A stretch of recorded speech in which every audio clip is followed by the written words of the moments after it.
बाबा जोगिया हो राम।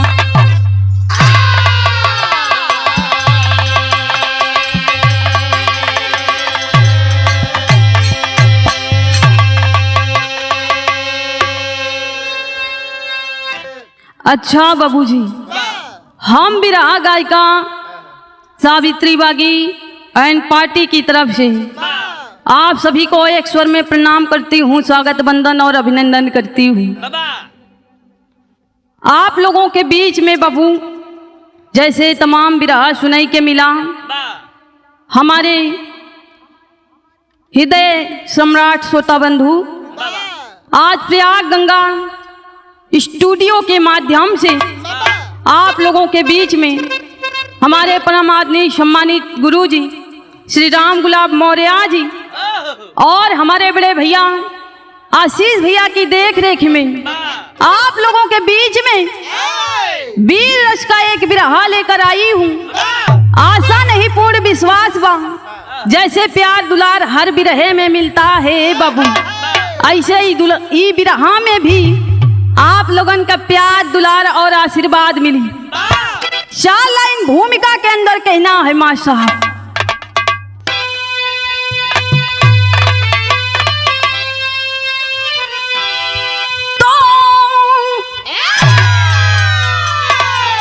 तो जंग में उमंग रंग भरती जवानी, अरसानी सैलानी तूफानी तुरंग था, देवला योजा सर के याला उदल पुत्र, बिजली समान चमचमात रहा खंग था, यदुवंश हंस वीर दोनों दुलारे, और गैरों के खातिर छिड़ात रहा जंग था, वारे सितारा दुलारा महोबा के, अरे अंगार बरसत जुझारी अंग अंग था।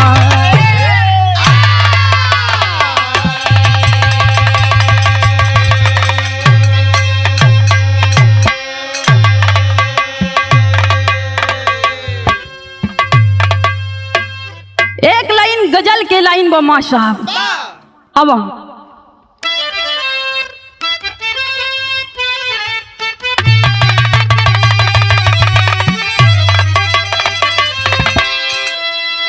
अरे काबे में तेरा जलवा, काशी में नजारा है,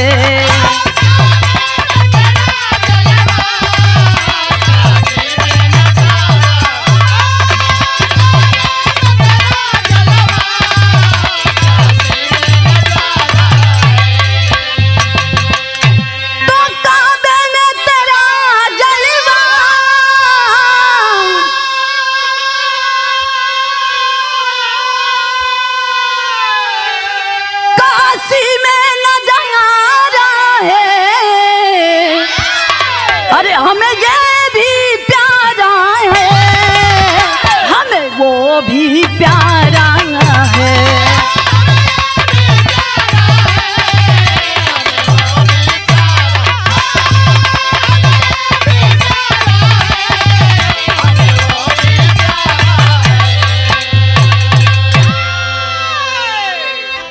गौर करेंगे बाबू, बिरहा के लाइन में बड़ी ही सुंदर लाइन कवि जी लिखते हैं वीरों के प्रति। कैसे मास्टर साहब?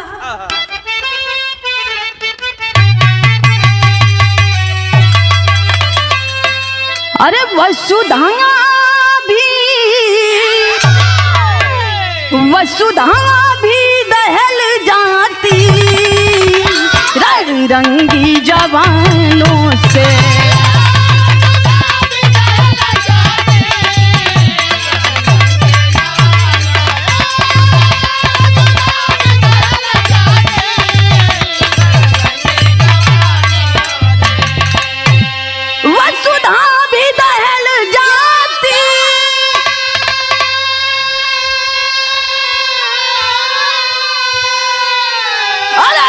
रंगी जवानों से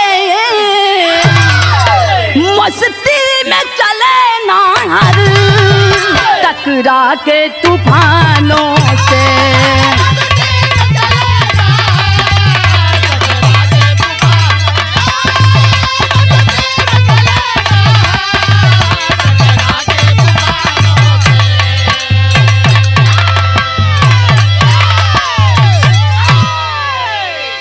वसुधा भी दहल जाती रणरंगी जवानों से। अरे मस्ती में चले नाहर टकरा के तूफानों से। ए बाबू कहानी कहाँ के बाद कैसन बात जौहरी के लाइन बमा साहब।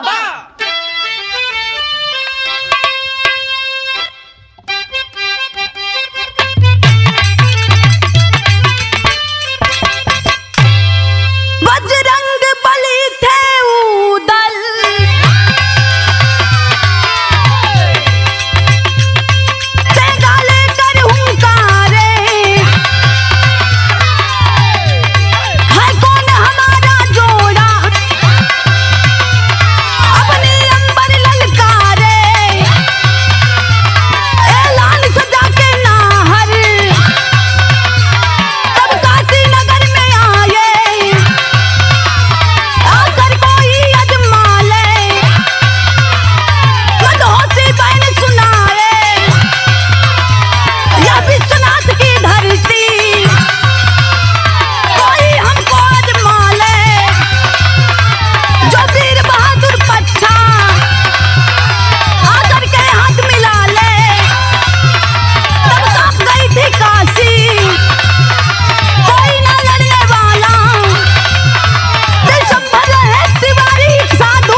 बाबू आप सब कहानी के पहले समझ लें। महोबा नगर के रहे वाला आल्हा और उदल जके तेंगा मशहूर रहल बाबू। कौनो भी लड़ाई हो कौनो भी पहलवानी हो केहू जीत के जा ना सकेला। एक दिन उदल महोबा से ऐलान करत होए बाबू। ऐलान करते करते काशी नगरी में पहुंचलन। काशी नगरी में जाके ऐलान कर दिए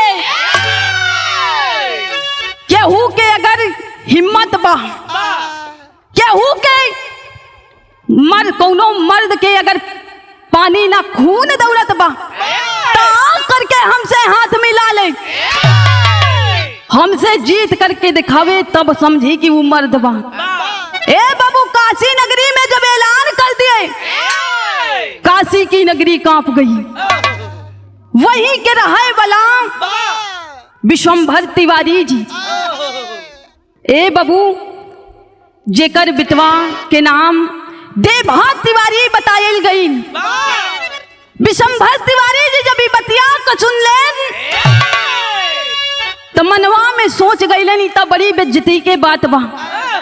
विशंभर तिवारी मुंह लटकायल बैठल हुए। ए बाबू तबले देभा तिवारी के आगमन भइल बा। देभा तिवारी अपने बाबूजी से कहलन ए बाबा कौन बात बा आखिर में ऐसन कौन बात बा कि मुंह लटका के बैठल हुआ। देभा तिवारी कहलन बेटा कौनो बात ना बा बस ऐसे तबीयत ठीक नहीं खे।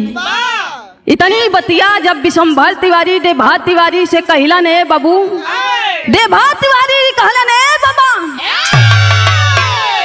कौनो न कौनो बात जरूर बा कुछ न कुछ हमसे छिपावत हुआ। जौन भी बात बा हमसे अपने बेटवा से बताई बाबा। ए बाबू जब इतनी बात देभा तिवारी कहलन विशंभर तिवारी अपने बेटा से कहलन ए बेटा पूछत हुआ तो बता देत हई। एक लाइन गीत बदल गई माँ साहब।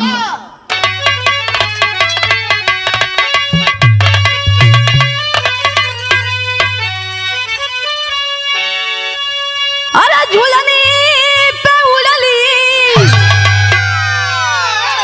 झूलनी पे उड़ली अरे जहाजिया उड़ा दो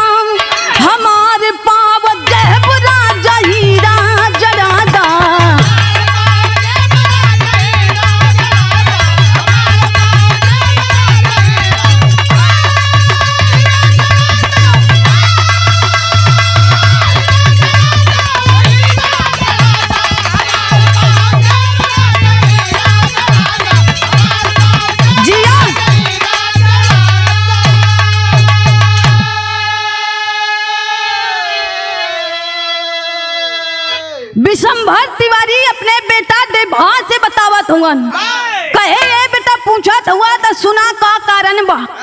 कहलन का मां साहब, अरे लड़े खातिर गरजेला, लड़े खातिर गरजेला उदल गुमानी, अरे डूबल चाहे बेटा काशी के पानी।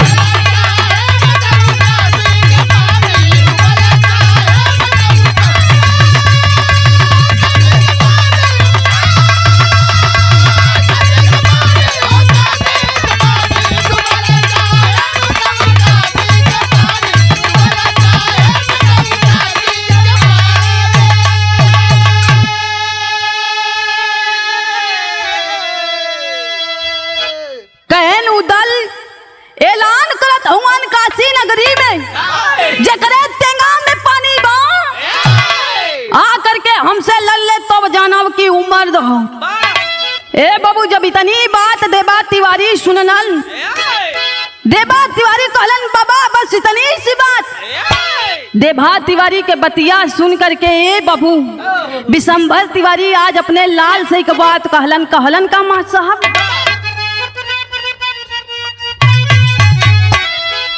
कैसे कही लड़ाई बदे हो जा तू तैयार हो,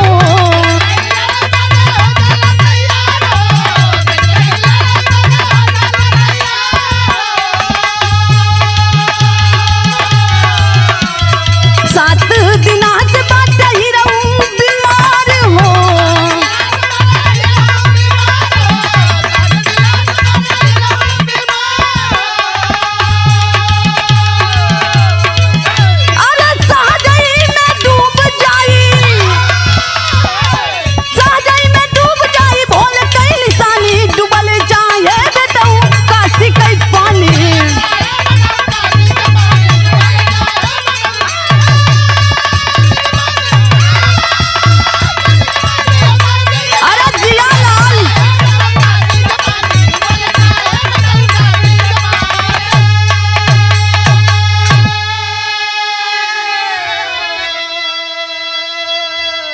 ए बाबू विशंभर तिवारी कहलन ए बेटा 7 दिना से तू बीमार हुआ, तोहरे जरा अतवा बुखार बा, कौनो दवाई भी ना बा।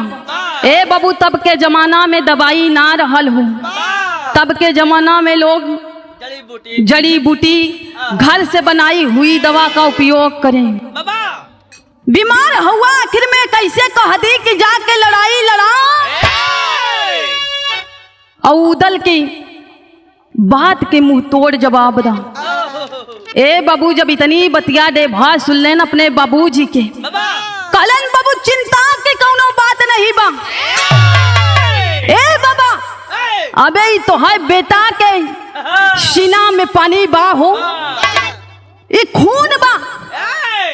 कहे का डिभा तिवारी कहलन अपना बाबाजी से, वही यंत्रा में मां साहब, अरे उछल पड़े दे परान भले जाई,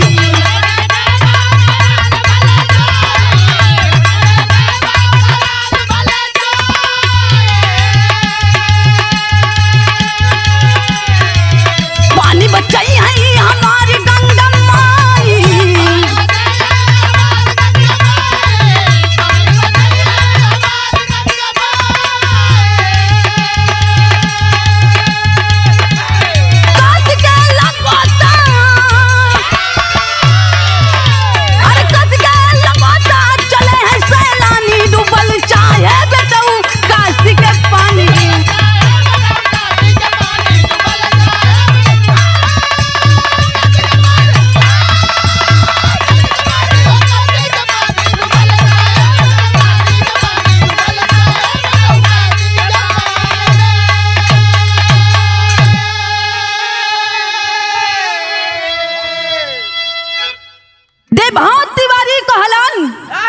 बाबूजी तोहर बेटा के रहते आखिर में काशी नगरी में ऐसा कैसे हो सकेला। उछल पड़ा वीर बहादुर। ए बाबा हम जब उदल से लड़ाई करे ओके टेंगा के जवाब हम अपने टेंगा से दिहब। तैयारी बना ली हने बाबू। कहलन कि हमार रक्षा करे वाली तो हमार गंगा माई काशी नगरी में उपस्थित बड़ी। ए बाबू कहल जाला कि जेकर जोड़ा कहूँ भी ना मिले ओकर जोड़ा भोलेनाथ के दरबार में मिल ही जला। जेके कहीं कुछ मिले ना ना ए बाबू बाबा के दरबार में ओके सब कुछ मिल जाला। आखिरकार में तैयारी बना के वीर बहादुर चल दी हलन। तब भोइल का माट साहब एक लाइन गीत बदल गई।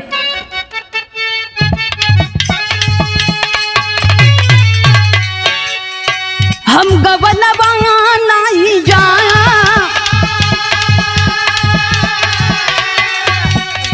हम गवनवा नहीं जा पीछे पड़ल आहिर बेईमानवा हम गवनवा नहीं जा।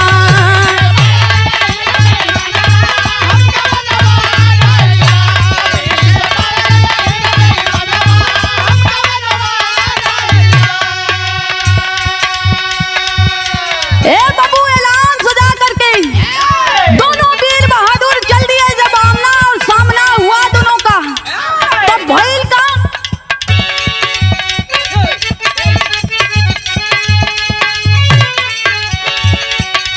दोनों भिड़ले जवनवा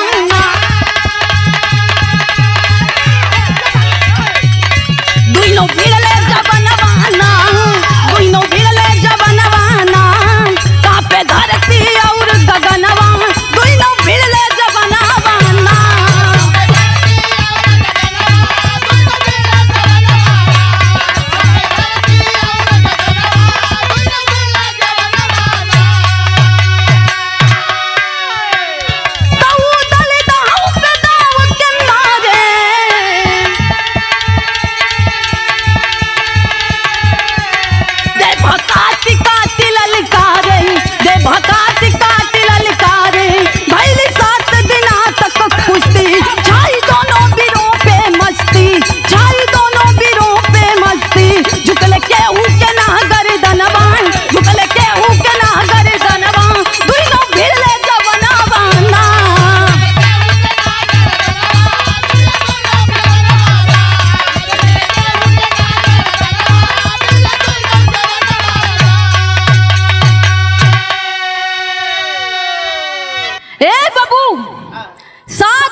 लड़ाई के कौनो निष्कर्ष ना निकलल।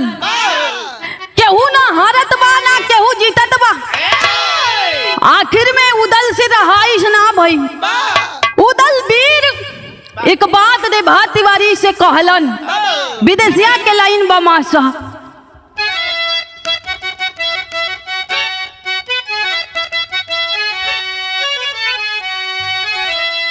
हाफी गईले उदल वीर देभा से कहन लाना गे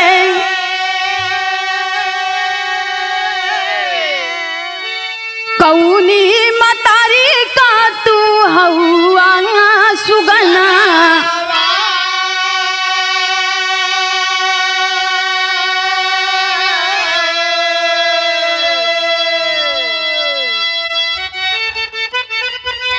ज्वारी से तपत बाटे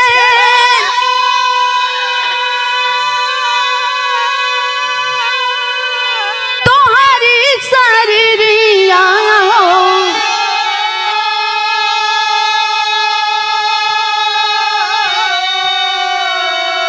अरे भरी दिहला लड़ी के हमारी आयज मना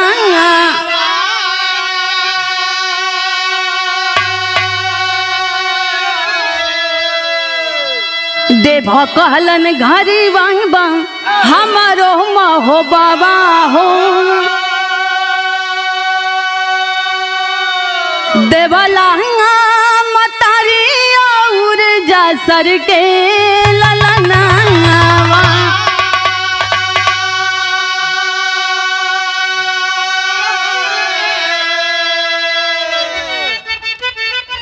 पानी में बहाई दी हलत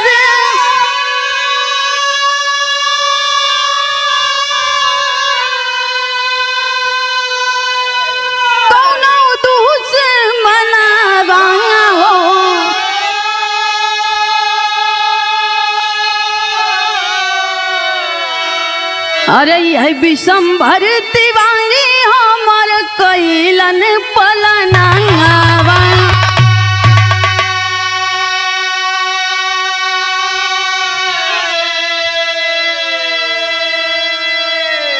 ए बबू हाँप गैलन उदल बीर, समझ गैलन कि अब लड़ले ठीक ना बा, रहाइस ना भइल बा, पूछ पड़लन। कहलन देभाजी आखिर में ये बतावा कि तू हवा के कहाँ के निवासी, हवा के कर बेटा हुआ। जब इतना सवाल देभा तिवारी कैलन, जब इतना सवाल उदल कैलन है बबू, तब देभा तिवारी बतौलन। कहलन कि हमरो न घर महोबे बा हो, महोबा हमार घर बा, देवला और जासर के पुत्र हई हम। ए बबू जब इतनी बतिया उदल सुनलन, उदल कहलन का हो, तोहार घर महोबा बा, तोहार माई बाबू के नाम देवला और जासर बा। कहलन हाँ। कहलन हमार तो बताई दिहली परिचय जान लीला, लेकिन तू के हुआ। तब वही उदल कहलन कि हमरो न घर महोबा बा, हमरे माई और बाबू का नाम भी देवला और जासर बा। ए बाबू जब इतनी बतिया देभा तिवारी से उदल कहलन, दोनों आखिरकार में ए बाबू खुश हो गईलन। एक लाइन गीत बदल गई माँ साहब।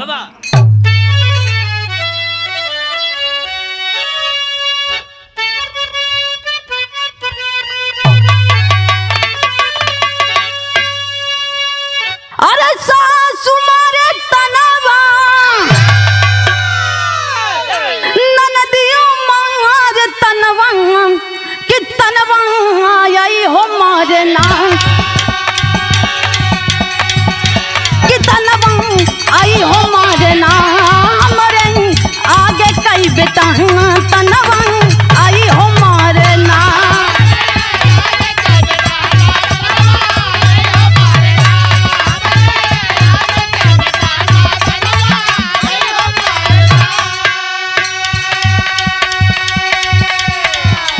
ए बबू दोनों वीर बहादुर जान गईलन, एक ही माई एक ही बबू के संतान हम दोनों है, तो हम दोनों तो भाई भाई न भैली, दोनों कैलन का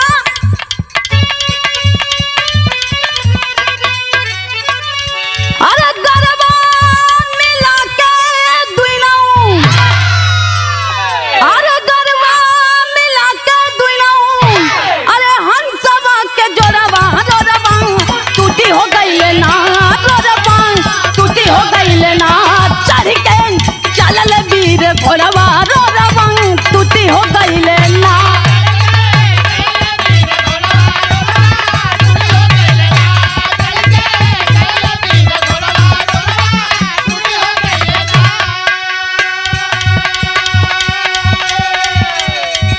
ए बबू दुइनों बहादुर गले से मिल लिहलन, गले लगाए लिहलन एक दूसरे का। कहलन उदल का हो भाई, जब हमार तू भैये हुआ तो चल के तू अपन राजपाट ला, अपन राजपाट देखा, बढ़िया खा पिया साथे रहा। दोनों भाई चल दिहलन महोबा। जब महोबा नगरी में पहुंचलन है बाबू, यहीं से कहानी में एक नया मोड़ आई है। महोबा नगरी में पहुंच गईलन। महोबा नगरी में रहे वाला ये बाबू राजा परमाल जेके लइका रहल ब्रह्मा, और ब्रह्मा के गवना भइल रहे पृथ्वीराज के बेटी बेलवा से। गवना भइल रहे ये बाबू, शादी भइल, गवना के तैयारी बा, लेकिन ए बाबू ई कौनो साधारण गवना ना रहे। ई गवना में पृथ्वीराज ऐलान कर दिलन, अगर हमें बिटिया बेलवा के गवना लेके जाई के बा तो पहले ये पृथ्वीराज से लड़ाई करे के पड़ी, जितबा तब लेके जईबा। ए बाबू जब इतनी बात पता चलल बा देभा तिवारी के उदल के, लोगन से बर्दाश्त ना भइल तब भइल का। अब मास्टर साहब अंतरा में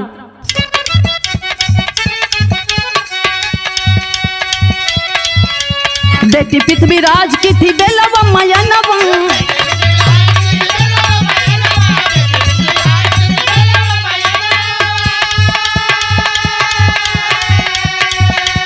ब्रह्मा से पड़ल रहे जे कर गवनावा,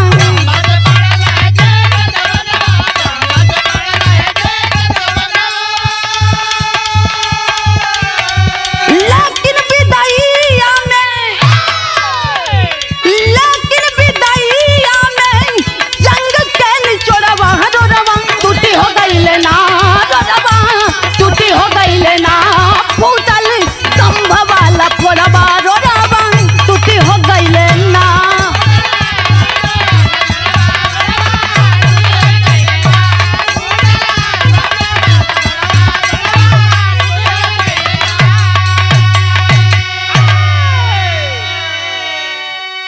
ए बाबू ई साधारण गौना ना रहे।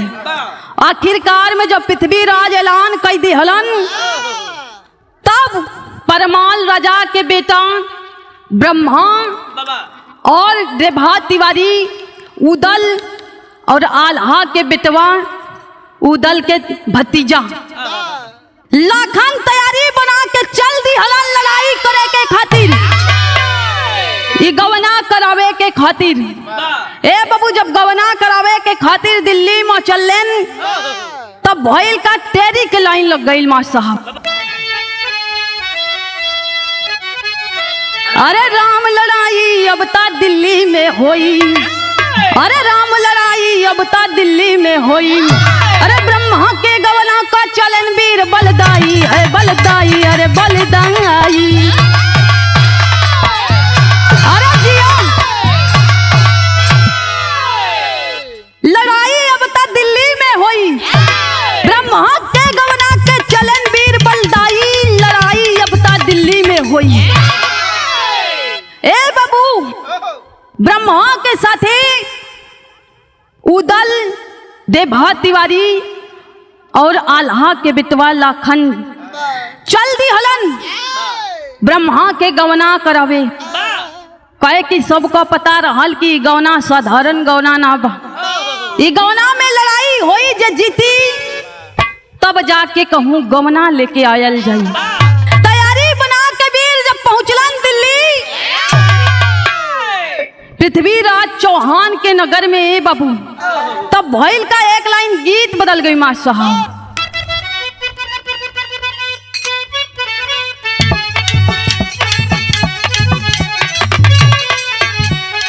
निमिया की डारी माई डाली के झुलुआ हो के झूली हो झूली ना, हो के झूली हो झूली ना, मैया मोरी गावेल गीतिया हो के झूली हो झूली ना।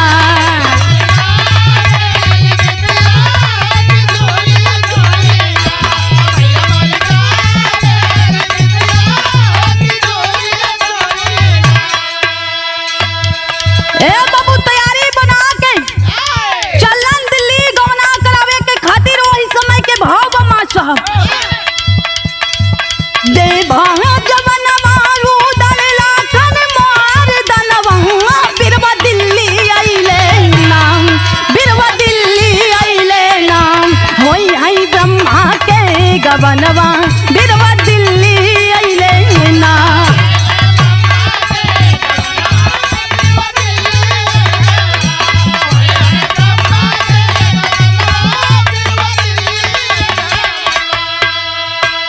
मर्दनी के देख के थारी थारी का पहला चौहानवा, बिरवा दिल्ली आइले ना, बिरवा दिल्ली आइले ना, घूसल बा भीतरी घुमनवा, बिरवा दिल्ली आइले ना।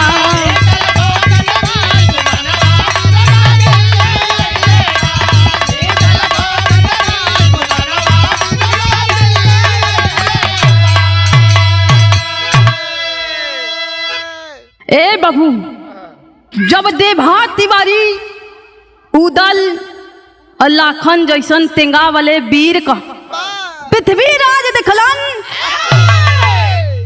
तो मन ही मन में सोच गई कि ऐसन तेंगा वाले ऐसन लड़ाई वाले हमरे राज में तो है ही न बा।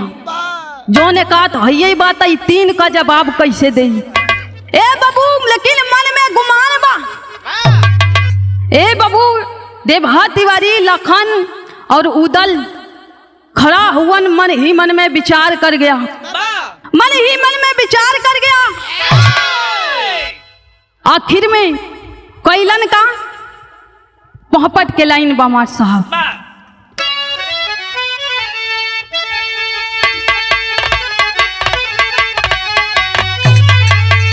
अरे धोखा भारी कैले बा चौहान सान ना तनिको बा। अरे धोखा भारी कैले बा चौहान सान ना तनिको बा। अरे बेलवा के भेजब हम होत बिहान सान ना तनिको बा।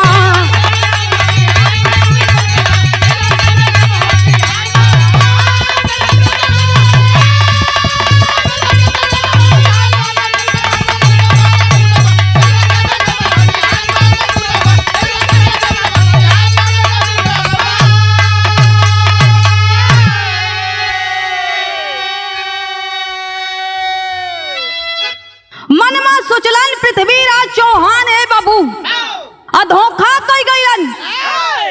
धोखा का कैलन कहलन की यही खेमा में तू लोग डेरा डालला, खेमा लगा के बढ़िया खाए पिए के व्यवस्था बा, हम सब भेजा तनी बढ़िया लोगन खा पिया भोराहरी होई सवेरे, तब जाके बेलवा के विदाई हम अपने बिटिया के विदाई बड़ी धूमधाम से कर दिया। ए बाबू हर जब इतनी बात कह के पृथ्वीराज चला गया तब भइल का मान गए उदल देवम खेमा में कटे पकौड़ा हो। बैठ के डोली के अंदर आइल बात पापी चौरा हो। अरे करे विदाई चलले वीर जवान सान ना तनिको बाम। करा विदाई चलले वीर जवान सान ना तनिको बाम। अरे नदी बेतवा तट पे करे नहान सान ना तनिको बाम।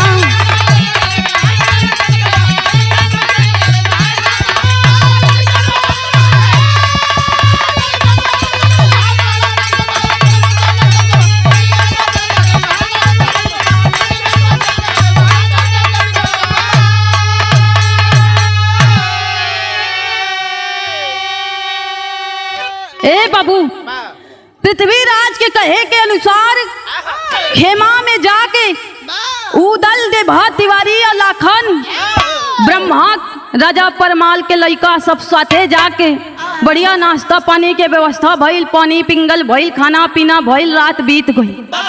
जब सुबह भइल बा डोली में ए बाबू पृथ्वीराज चौहान अपने ही राज के लड़वैया बड़का भवन ए बाबू पापी चौड़ा के भेजलन, चौड़ा के वही डोलिया में बिठा के विदाई कई दिहलन। विदाई भइल बा ले डोली के लेके आगे बढ़ गईलन आ जाके बेतवा नदी के किनारे रुकलन, कहलन कि ही नहावन धोवन होई, बढ़िया चल चबैना बा, सब नाश्ता पानी होई, ओके बाद आगे बढ़ल जाई। ए बाबू नदी बेतवा तट पे जा करके डोली रुकी, लोग नहा लगलन, नाश्ता पानी करे लगलन, चरचबैना जोन लेहलन। तब भइल का अल्लाह के लाइन बमा साहब।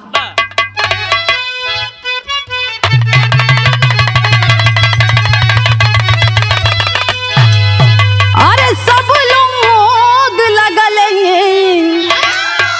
नहाए वही तिरवाम। अरे डोलिया में दुल्हन रोवेला फुफकाना।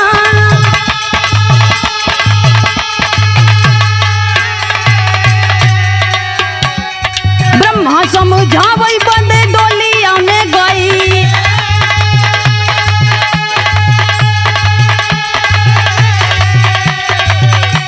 भोंक दिया पप्पी छतिया में तलवा।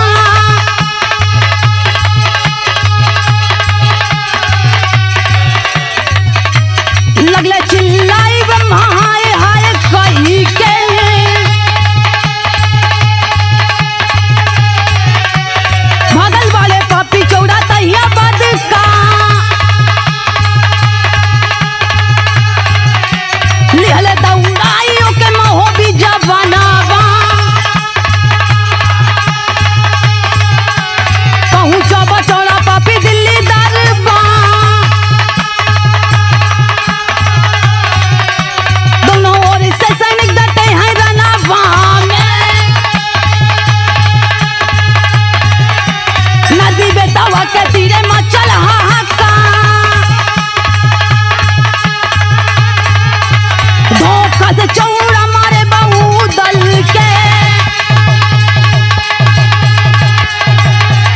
लखन जवनवा गईले स्वर्ग सीधा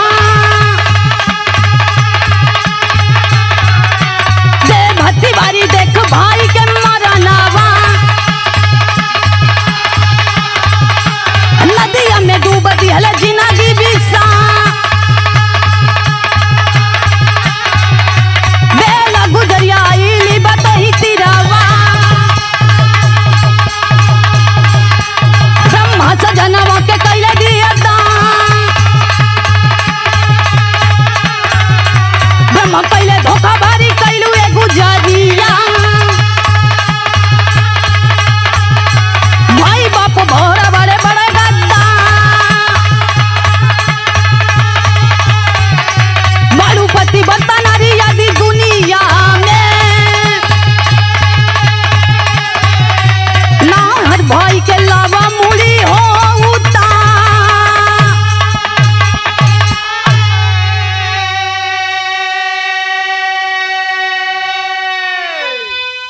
ए बाबू जब सब लगले नहाए नाश्ता पानी करे लगले चल सबैना होखे लगल तब वही डलिया में बैठल पपिया चौड़ा फुफकार मार के लगे रोवल और जब रोगे रोवल लड़की के आवाज में दुल्ही के आवाज में तब ब्रह्मा सोचलनी डलिया में कहे ना हमार दुल्हन रोवत हो जाके हम कहे ना चुप करा दी ब्रह्मा जाके बाबू डोलिया के निकट पहुंचलन तब ले उ पापी चौड़ा ब्रह्मा के छतिया में तलवार चला दी हलस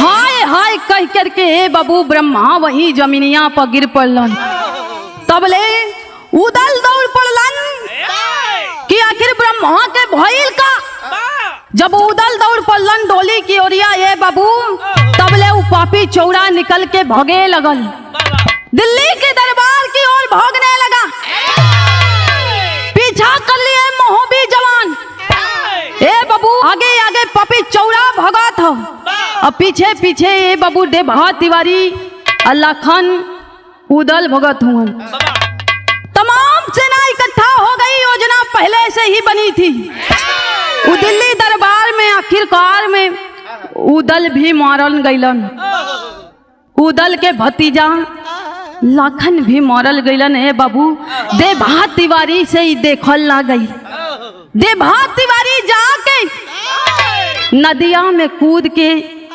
ए बाबू अपन प्राण त्याग दिहलन अपन प्राण त्याग दिहलन पता चलल बा ब्रह्मा के मेहरारू बेलवा के ई बात तब ए बाबू बेलवा आंखें में आंसू ले करके अपने सैया जी से मिले उ नदी के तीरे बेतवा नदी के किनारे आइल बा मुड़वा की तरफ खड़ी बाए बाबू जब बेलवा के देखलन ब्रह्मा तब वहीं ब्रह्मा कहलन कि तू पतिव्रता ना बाड़ू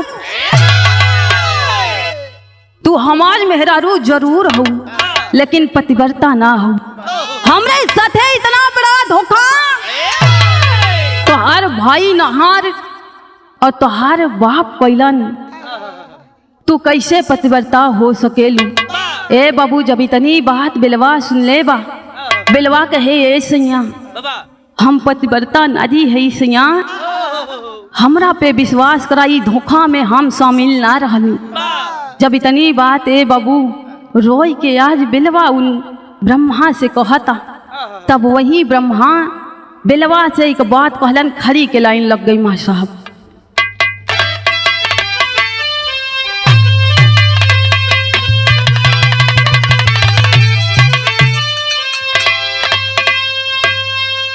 ब्रह्मा कहलन अगर तू पतिव्रता हो अगर तू पतिव्रता नारी बाड़ू तो हर प्रेम सच्चा बात जाके अपने भाई नाहर के गर्दन उतार के ले आके हमके दे दा तब हम मानब कि तू पतिव्रता नारी हो। अपने सैया जी के इतनी बात सुन करके बाबू आँखिया में आंसू ले करके बेलवा अपने घरवा पे चलल अपने दरबार में चलल तब वही का मार साहब पहली का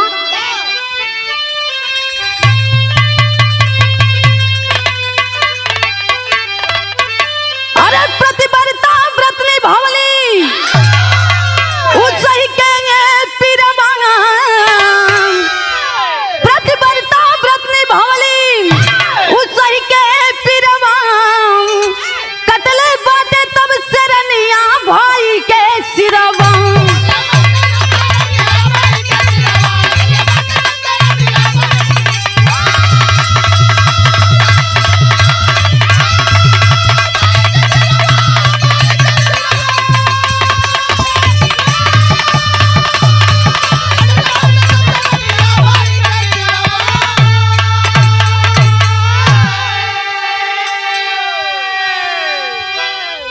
ब्रह्मा को सौंप दिया मूड़ी ला कर नंगा जी, अब बेलवा के चूम गईले स्वर्गवासी धारी।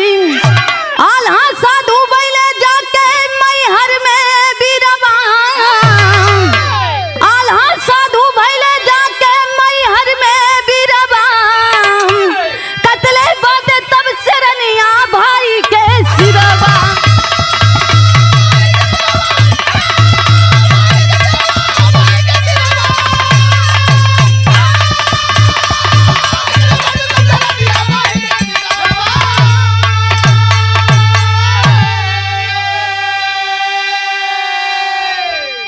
ए बहू, बिलवा अपने घर जा करके अपने भाई नाहर के गर्दन उतार करके वीर शेरनी सिर को लेकर के ए बबू अपने पिया ब्रह्मा के पास वहीं बेतवा नदी के किनारे पहुंची है।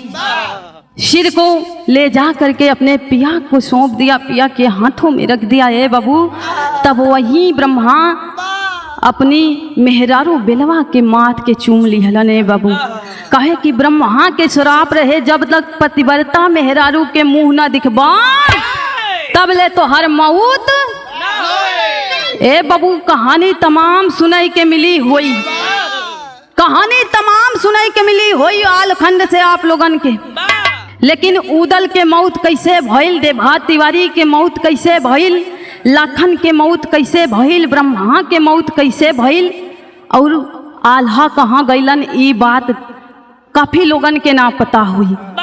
तो आल्हा जा करके ए बाबू मैहर में जब सारी बात पता चलल बा, जा करके मैहर में साधु हो गईलन। लोग आज भी कहेलन कि आल्हा मैहर में माई के सबसे पहले भोरारी में पूजा करेलन, सबसे पहले पूजा वो ही करेलन। ए बाबू तो आल्हा जाके साधु हो गईलन, यही से हमार कहानी समाप्त भइल। अंतिम लाइन में कहना बाबा साहब, स्वर्ग गए हैदर हफीज गए राजा राम आधा,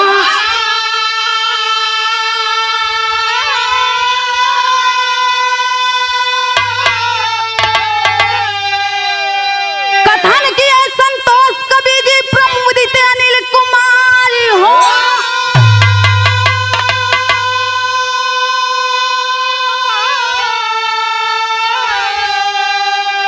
राम लड़ाई अब तक दिल्ली में होई, अरे राम लड़ाई अब तक दिल्ली में होई, सावित्री राम